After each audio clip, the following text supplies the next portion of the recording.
This is the Yocal Idaho Midweek Report, where we give you a quick overview of the news in Idaho for the last week. This week we have a lot more fun stories, from the christening of a new naval ship bearing the name of Idaho, fast food ice cream, and some construction development in the valley, plus an update on the Idaho legislature. We have a great report to get into this week. Starting off with that first story that I teased, christening the future USS Idaho, a tribute to the Gem State Lakes. This comes by the Bonner County Daily Bee by staff. The U.S. Navy is set to welcome the newest addition to its fleet, the Virginia-class submarine, the future USS Idaho, in a ceremonial christening on March 16th at the General Dynamics Electric Boat Shipyard in Groton, Connecticut. This event marks a significant milestone in naval tradition, with the ship sponsor Terry Stackley performing the christening. However, this ceremony will carry a uniquely Idahoan twist. In a departure from the ceremonial champagne bottle, Stackley will use water collected from the four of Idaho's pristine lakes, Lake Penderile, Payette Lake, Henry's Lake, and Redfish Lake, to christen the submarine, symbolizing a deep connection between the state and the vessel that will bear its name. This christening is particularly noteworthy as it heralds the return of the name USS Idaho to the U.S. Navy for the first time in over a century. The last warship to carry the name was the battleship USS Idaho BB-42, christened in June of 1917. The event is one of the 5 major milestones in the life of a U.S. Navy warship before it joins the fleet and is deemed ready for combat. The journey to this point began with the vessel's naming, followed by the keel-laying ceremony in August 2020, marking the start of the construction on Quonset Point, Rhode Island. Following the christening, the USS Idaho will undergo rigorous sea trials to ensure its performance meets the U.S. Navy's stringent plans and specifications. These trials are a crucial phase in the submarine's development, leading up to its acceptance by the U.S. Navy in a commissioning ceremony. Once commissioned, the USS Idaho will become an active component of the nation's military strategy, ready to defend and serve. Former Idaho Governor Derek Kempthorne encapsulated the significance of this event, stating, quote, "This is truly a once-in-a-lifetime event to celebrate the naming of a Navy ship for the great state of Idaho, to honor the service and sacrifice of our veterans, to recognize the incredible Navy history and Navy legacy our state has, and to recognize the amazing contributions our state has made to the acoustic, stealth, and nuclear power technology of our submarine force," end quote. The christening of the USS Idaho not only pays homage to Idaho's naval legacy, but also underscores the state's contributions to advancing the technological prowess of the U.S. Navy submarine force. Keeping with things technologically advanced, College of Western Idaho enhances automotive program with Tesla EVs. This comes by KTVB7 by staff. College of Western Idaho, or CWI, has taken significant leaps forward in the automotive education by acquiring 3 Tesla vehicles, thanks to the Lending Idaho grant. This strategic move aims to enrich students' learning experience by providing them with hands-on training opportunities on some of the industry's most advanced electric vehicles, or EVs for short. CWI President Gordon Jones emphasized the importance of integrating cutting-edge technology into the curriculum, stating, quote, "Our students are the future of the automotive industry, and by providing them with an access to cutting-edge technology today, we are empowering them to lead the way tomorrow," end quote.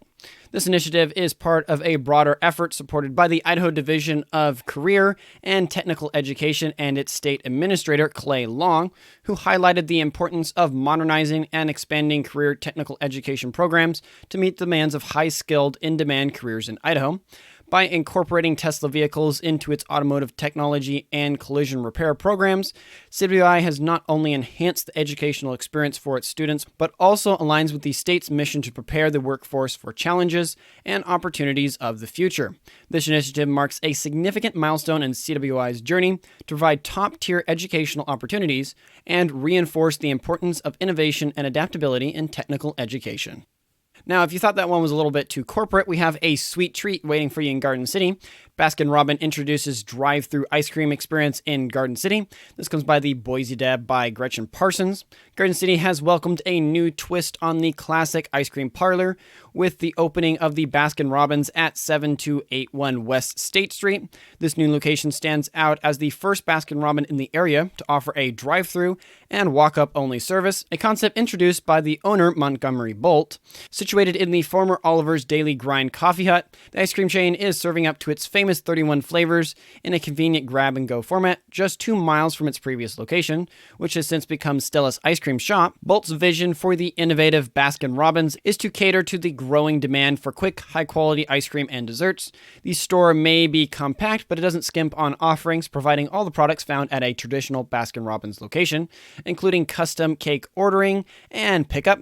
With plans to add patio seating by summer, the new store is set to become a favorite spot for both ice cream aficionados and those looking for a quick, sweet treat. Customers can indulge in their favorite flavors from noon to 11 p.m. daily, ensuring this Baskin-Robbins becomes a go-to destination for dessert lovers in Garden City. If you're enjoying the Midweek Report, do us a favor and hit the like button on YouTube, Rumble, or Twitter. It helps us reach more folks who love Idaho just like you. And speaking of wonderful Idaho things, we come back to the legislature here, starting off with Senate Bill 1357, Idaho's push to eliminate DEI offices in higher education. This comes by the Idaho Freedom Foundation by Anna Miller. As talked about in our main show last week, it has come to light that higher education in the state of Idaho is trying to fund DEI programs, while Idaho Senator Brian Lenny, a Republican from Nampa, has introduced Senate Bill 1357, aiming to dismantle diversity, equity, and inclusion, or DEI programs, within the state's higher education institutions. The bill, which reflects a growing national trend, seeks to abolish DEI offices at Idaho's public universities, citing concerns over intellectual freedom and fair treatment of all students. Senator Lenny argues that DEI initiatives have led to a stifling of diverse thought and the creation of a hostile environment for those who challenge the prevailing campus ideologies. He points to examples such as identity-based graduation ceremonies and the establishment of cultural centers as practices that contravene Idaho's anti-discrimination laws. The bill proposed to redirect funds from DEI bureaucracies towards academic excellence and merited-based opportunities. Critics of the DEI programs in Idaho and beyond have applauded the bill, which not only lists specific DEI offices and positions to be eliminated, but also bans coercive diversity statements and mandatory diversity training. This legislation also includes a provision for a private cause of action, allowing individuals to sue if they believe the university has violated the law. The passage of Senate Bill 1357 would signify a major shift in Idaho's approach to higher education, potentially setting a precedent for other states, with an estimated $4.5 million in savings from the elimination of the DEI positions. Senator Lenny emphasizes the bill's focus on efficiency and the prioritization of taxpayer dollars for education advancement. As the debate heats up, Idaho stands at the crossroads of educational policy and a broader national conversation on the role of DEI in academia. And talking about contentious issues, or ones that the left prefers a little bit more, Idaho Attorney General seeks Supreme Court approval to enforce transgender minor ban. This comes by KTVB7 by Laura Guido. In a considerable legal move, Idaho Attorney General Rao Labrador has turned to the U.S. Supreme Court seeking permission for the state to enforce its ban on transgender operations on minor. Filed as an emergency motion, Labrador's office is requesting that the ban be lifted only for plaintiffs involved in the case, 2 transgender teenagers from Idaho and their parents, who have sought treatment for gender dysphoria. The Attorney General's stance is to allow the law, which prohibits healthcare providers from providing hormones, puberty blockers, or performing certain surgeries, to be enforced across the rest of the state's youth population. This law, encapsulated in House Bill 71, passed in 2023, introduces felony penalties for the violation, with consequences up to 10 years in prison. The motion underscores a contentious debate over the topic of transgender minors in Idaho.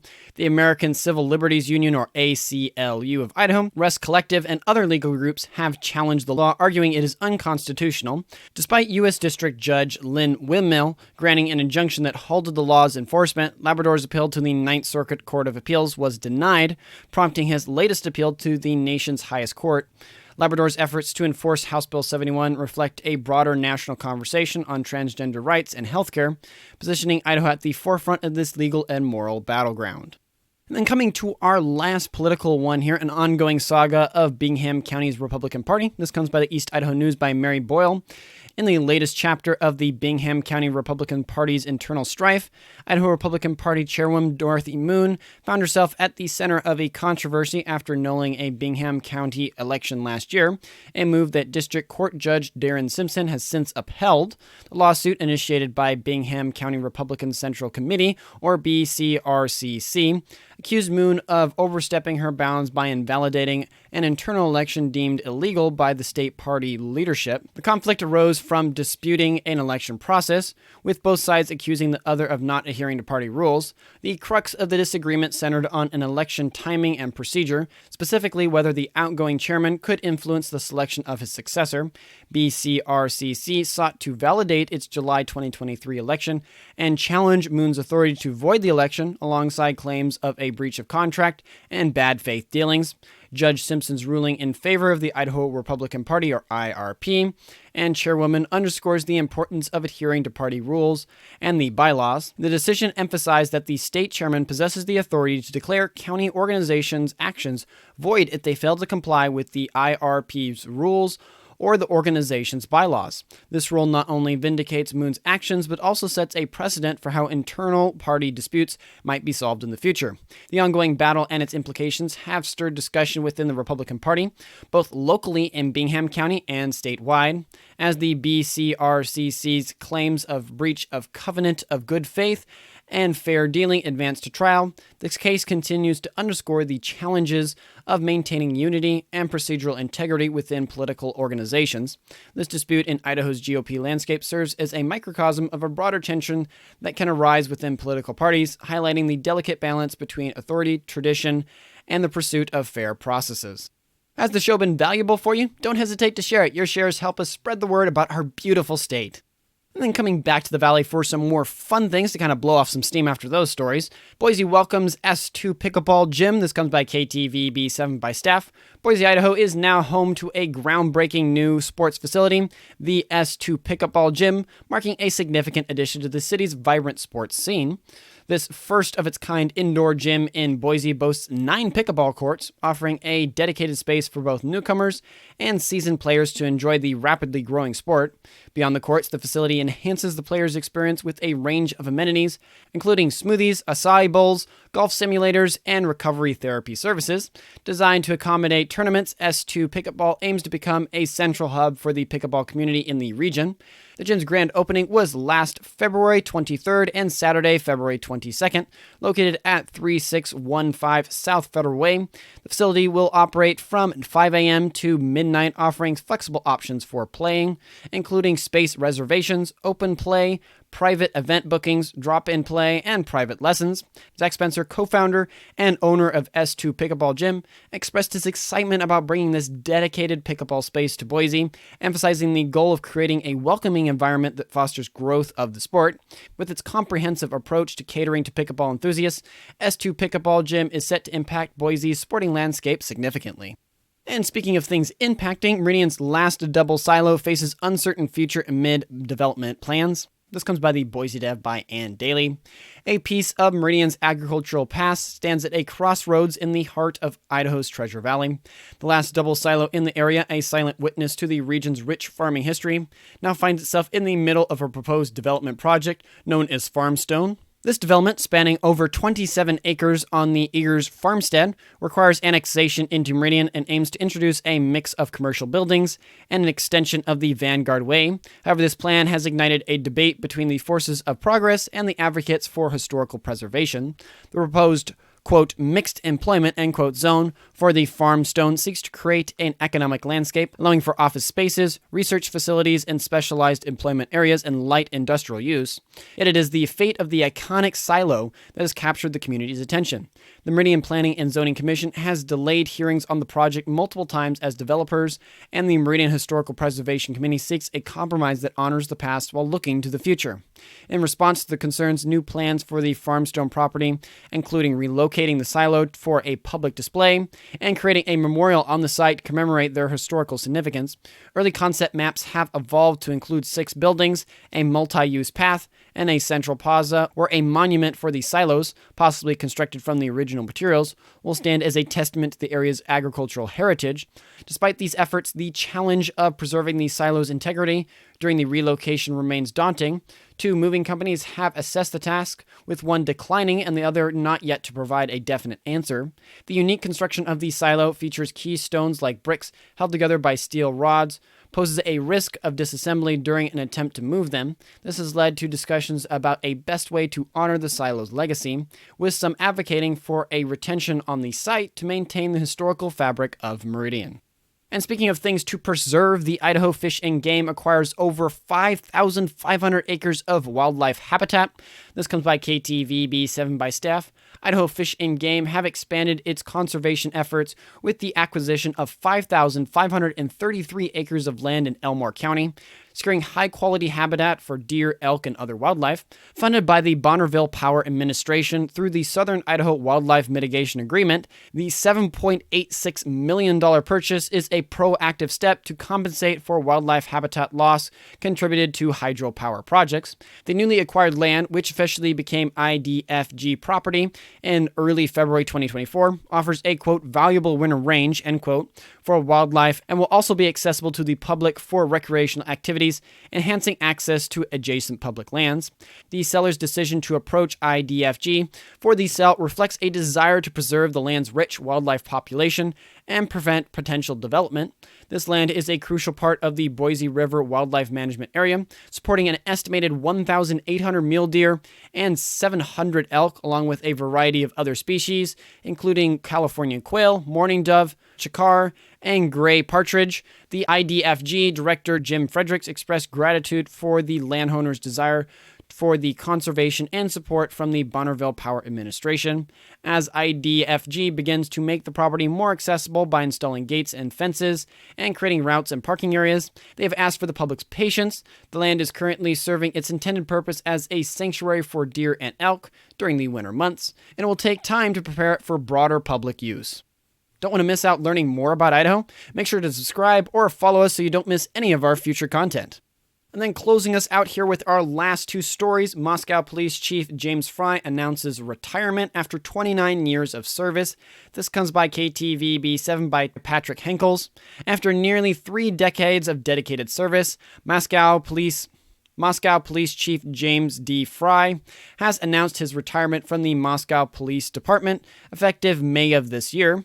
Chief Fry's distinguished career spans 29 years, during which he has served in various capacities, including patrol officer, patrol corporal, patrol and detective sergeant, service and detectives unit lieutenant, campus division captain, and culminating with 8 years as the chief of police. His tenure has seen him play a pivotal role in significant cases, including the investigation into the tragic murder of 4 University of Idaho students in November of 2022.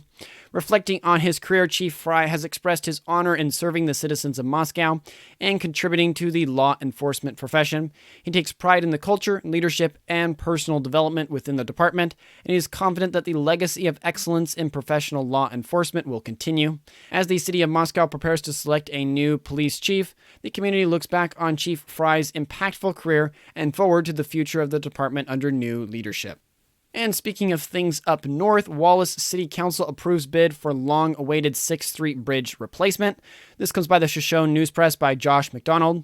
The Wallace City Council has taken a step towards improving local infrastructure by approving a bid to replace the 6th Street Bridge. This critical bridge, which has served as a vital link between Wallace and the communities of Pritchard and Murray, has been under weight restriction for 6 years, with a temporary bridge facilitating heavier vehicles in the interim. Apollo Construction, a Native American-owned company from Washington, secured the project with the lowest bid of $3,788,755, despite the cost being nearly $2 million above the initial 2022 projections.